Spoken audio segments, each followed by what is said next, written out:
Hello, Authentically Me Beauties. Welcome to Authentically Me Radio. I am your host, Serena Rose. I am a spiritual sex coach for those who don't know. And I had someone recently say to me, Serena, what is a spiritual sex coach? And I thought, great question. How did you become a spiritual sex coach? Another great question. What in the world led you to this path? You get the point. So I thought, all right, I should have answers to these questions, not to shit on myself, because when you should, I relate should to the word shit. It's like you're shitting on yourself. And also, there's a quote, and my mentor quoted her mentor. So I cannot remember exactly who owns this quote, but the quote is, when you use the word should, there's guilt beneath it, or shame beneath it. Yes, shame, not guilt. So there's something to think about, feel into. Words are really important. I have been studying conscious language for probably 4 years now. I went to a retreat in Hawaii. For those who have known me for a long time, you probably remember this. This was a literal turning point in my life, in my career path, and in my relationships. It was a game changer for sure. And while I was there, some of the facilitators, just to name drop a couple of them, were Frank J., Daniel Eisenman, Jordan and Ryan Bowditch. And these men, these divine spiritual godmen, mermen, all of the things, literally, and I mean no offense by this at all, they were literally like drill sergeants about the language that we were using at this retreat. And I mean that with all of the best intentions. So you see how words have power. So when I say drill sergeant, immediately your brain goes, okay, what is that connected to? What emotions are here? And this is your subconscious. You're not, one may not be aware that it is even happening. So you attach whatever energy exists within your body already to this word. The word builds its own collective energy as well. And so maybe it's being perceived offensively. Maybe someone's like, oh, that's cool. You know, we're all here, we're all uniquely different. We all have our own unique belief systems that our subconscious operates off of. And yeah, that's why we're all here to learn from each other. So they were like drill sergeants, and it's funny to me now. And I didn't realize what was happening at the time when I was at the retreat. I was just fucking in it. I was balls deep, like, this is my moment to be myself, to be authentically me. Like, I know no one here and no one knows me. So, Lana, can you get down, please? Lana, get down.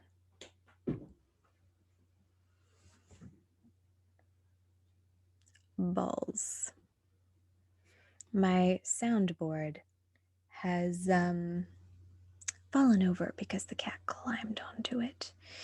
And you should see the setup that I am working with right now. It's quite funny. I have Chinese doors with blankets over them and soundboards funnily placed.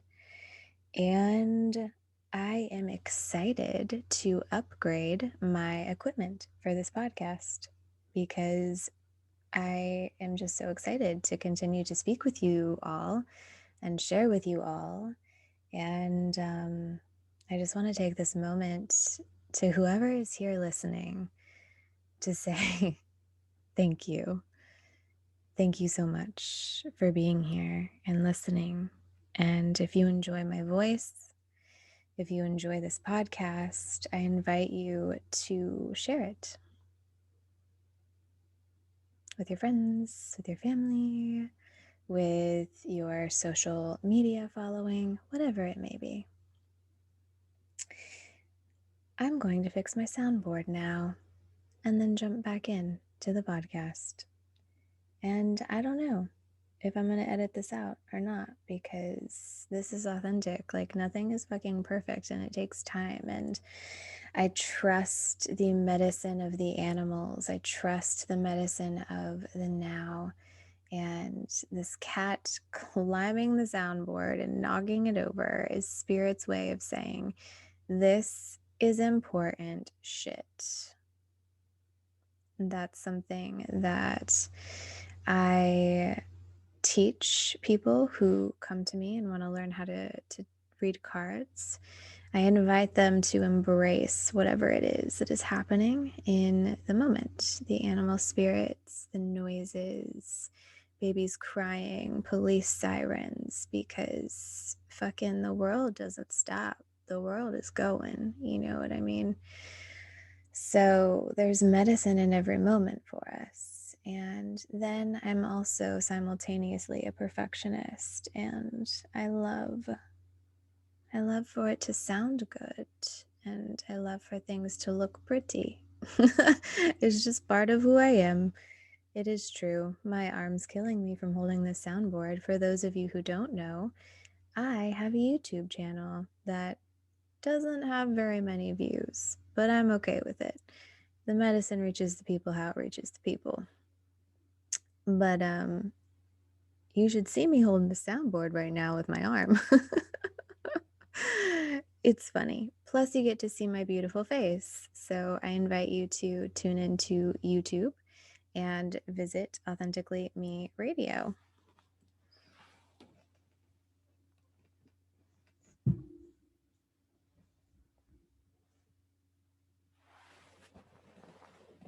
Okay, I fixed the soundboard.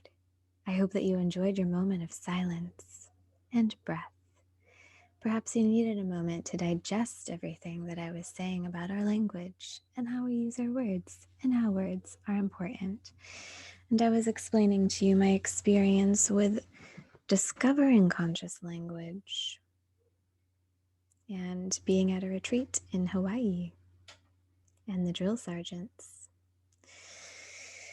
And it was fucking life-changing.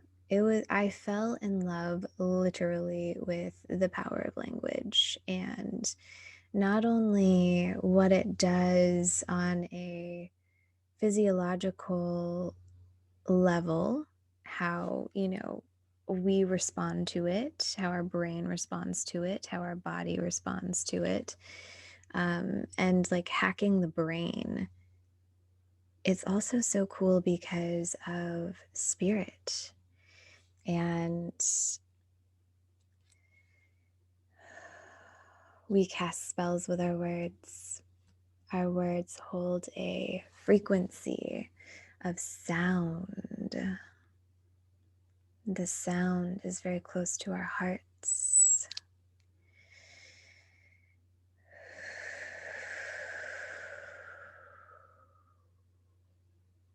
Our words carry an energy.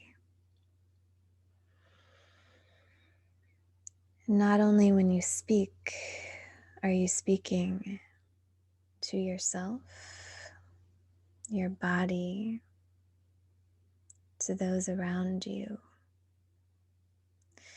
But you're also speaking to the universe. The universe reads your energy of your words. And like sacred geometry, which exists, it's a thing. You can look it up if you don't know about it. It's pretty fucking cool. I'm no expert, but it's rad. And I love my sacred geometry oracle deck. It's amazing. Yeah, like sacred geometry, the energy that you output is what comes back to you.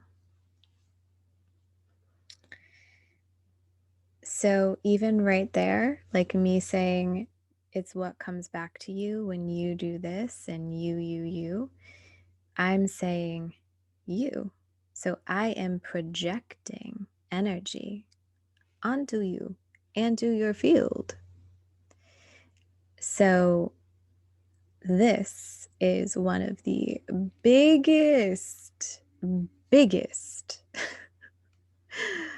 I want to say mistakes. Mistakes is the word that is coming up for me that humans make.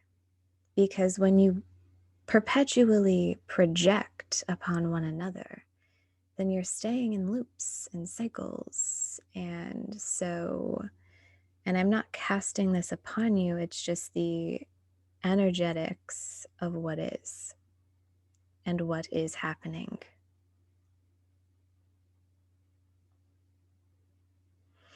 So I invite you to, instead of using the word you, say the word I. We're also conditioned. This is nobody's fault to not know about language. And it gets me kind of hype because people generally, you see how I'm like watching my words? It's kind of cool. I'm a nerd about life, y'all. What's up? Anyway, so I don't even remember what I was saying because I'm just so excited. Oh, it gets me hype. It gets me so fucking hype because the ego needs to die. And this is a beautiful practice for one to allow the ego to die. What is the worst that happens? You speak more clearly. You potentially tune into the power to create your own reality a little bit more. That's the worst thing that could happen. However,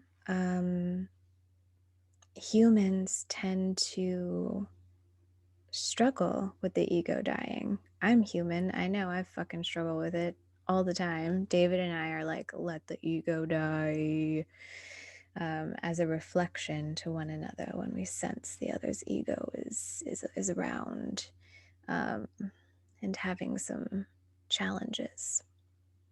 So yeah, we are conditioned, however, and we adopt sayings from our elders, whoever raised us, and were conditioned by the television, social media, by each other, the company you keep and how they speak. Once you have these hacks, you will start to notice how others are speaking around you. And it can be fun. It doesn't have to be an ego thing. It can be fun. You can say, hey guys, let's upgrade our language together. Are you interested? And you can share with them this podcast episode. I would love that. It would be super hype. So, language, communicating. This is something that also the majority of humans will tell you is the most important thing in a relationship. Communication. The ability to communicate. The willingness to communicate. Communication. Not only is it helpful for day-to-day life, for making plans, for emotional processing, for arguments, for the power of a couple coming together as one and their energies syncing and their ability to manifest power by numbers is improved when your language gets more clear. Language and communication is also so fucking important in the bedroom. I know a lot of people be having sex and they're like uncomfortable, or you know what, let me be my own boss right now and clean my language up for y'all. Dedicate this to you. Clearing space.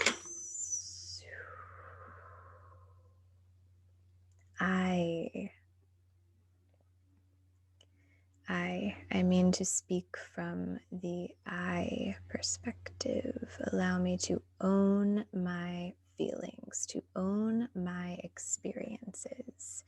That's another thing with language. When we use you, it is putting it outside of us, and it is not giving us an opportunity to connect and to be one with our realities and our experiences and our emotions and what we feel about them. So I have had sex in the past, and while engaging in sex, thought to myself, my titty's getting squished. This is painful. And, you know, there's also energy dynamics alive, speaking of being in the bedroom, between masculine and feminine poles of energy. So it's like a magnet. And so men, generally speaking, have been challenged in receiving feedback, and they're not alone. I used to suck at it really, really bad. But I'm pretty good at it now. Yeah, keep going. Improve yourself, guys. It works. You just gotta take one small step. Find a thing that gets you hype and self development and just fucking do it. You can heal in any direction. Any direction. This is just one way that, you know, this is another thing that being clear with your language is so healing. It feels so good. There's not awkward. I mean, sometimes there's awkward tension because not everyone communicates clearly and at times do not know how to perceive it, receive it, respond to it. And that's always fun. That's always fun. But yeah, so let me think. Where am I going with this? Completely different direction than what I intended to go when I sat down. I was thinking I was going to talk to you today about my sexual traumas and how it's impacted my life. But, you know, the ability to communicate and to navigate through challenges from sexual trauma in a way that is helpful and not hurtful to myself and my partner is amazing. I don't know how people touch it. I guess they don't. Maybe they don't touch their sexual traumas at all. I actually know people that haven't done that. And you know what? I don't mean to be like coming at y'all. I'm just super fucking hype about language and the power that it holds, because I've been able to dive into so many traumas. And all I can do,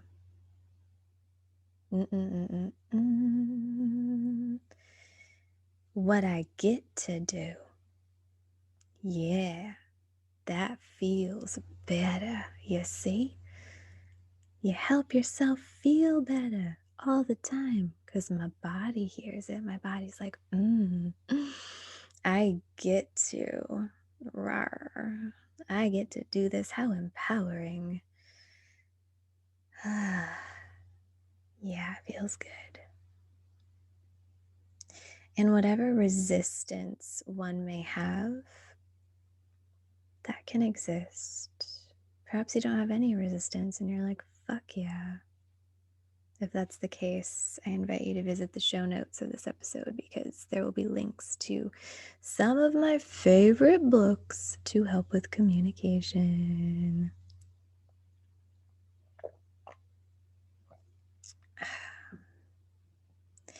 Because I don't know, without the tools that I've learned, how the fuck I would be next leveling my sex life right now.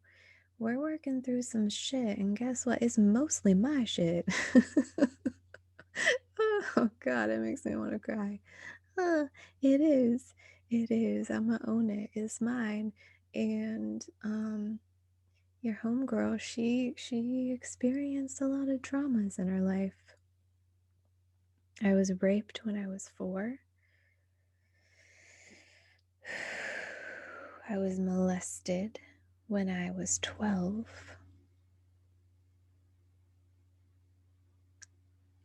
And I was raped again in my early 20s. And I was molested again also in my early 20s. And that experience I haven't really spoken about yet. But I kind of repressed that one down for a while. But anyway,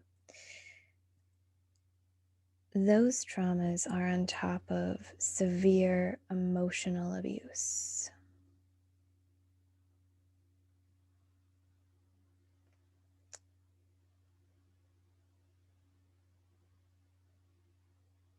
Yeah, that's a tough one. And at times, I mean, I have felt that my emotional abuse was more traumatizing. And you know what? Maybe it is and it was. But because of that, I haven't always faced my sexual traumas head on. And you can definitely face sexual traumas on your own. You don't necessarily need a partner. But to be able to be held, touched, even when approaching some of these topics is a beautiful thing. It's a beautiful thing for me because I didn't get a lot of loving touch. I didn't get consoled when I was having emotions. I was ignored, chastised. I was abused more when I would have emotions.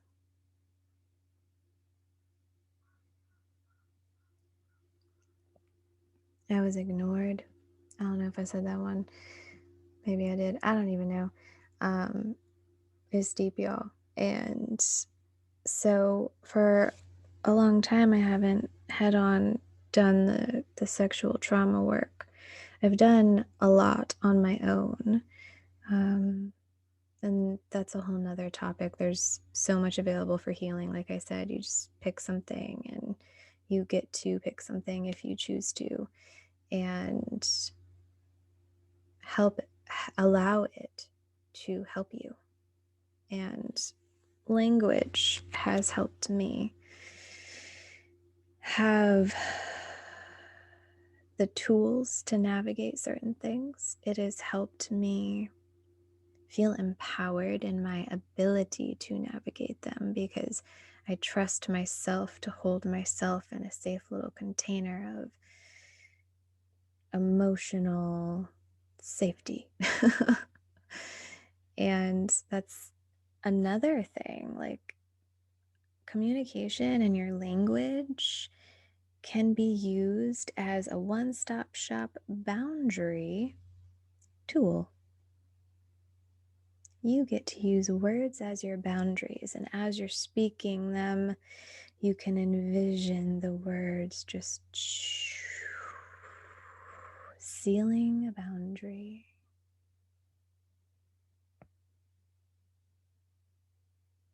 It's beautiful and it's helpful. And you can repeat boundaries to yourself like mantras. You can speak them to others. Even just saying no can be a boundary. Guess what, guys? I have a lot of boundaries in the bedroom. Yeah, it's fucking hard. My ego is dying a slow death under this full moon in Scorpio week. Hoo-wee. And I'm really happy to be doing it. I am happy to be doing it. My partner is an amazing communicator, and conscious language is something that he kind of dove into when he met me and was like, oh shit, and got really hype about it too. And so it's been really fun to up level him in that way. And yeah, so this is new territory for us that we're navigating right now, like communicating in a new and improved way to dive into my sexual trauma. And that is where I am. That is what I'm processing, and this is the transmission that I have for you today. Will you upgrade your language? Are you open to it? Do you see the value in it already after this podcast episode? I invite you to go back and to re-listen. And if you don't already, I invite you to follow me on social media at The Spiritual Sex